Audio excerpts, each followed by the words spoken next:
കൊച്ചിയിൽ പുതുവത്സരാഘോഷം പതിവ് പോലെ പാരമ്യത്തിലെത്തി. ഗാനസന്ധ്യയും പാപ്പാഞ്ഞിയ കത്തിക്കലുമൊക്കെയായി ഫോർട്ട് കൊച്ചിയിലെ ആഘോഷം ആകെ കളറായിരുന്നു.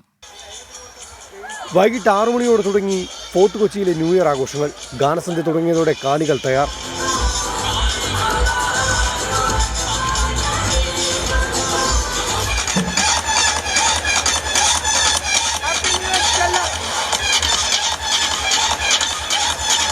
രാത്രി 8 മണിയോടെ ഫോർട്ട് കൊച്ചി ആഘോഷങ്ങളുടെ പാരമ്യതയിലെത്തി.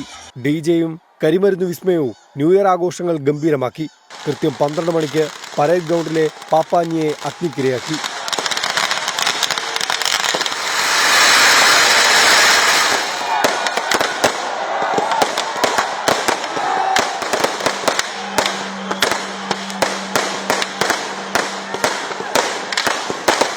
തിരക്ക് നിയന്ത്രിക്കുന്നതിന്റെ ഭാഗമായി കർശന സുരക്ഷയാണ് ഫോർട്ട് കൊച്ചിയിൽ ഇത്തവണ ഏർപ്പെടുത്തിയത്.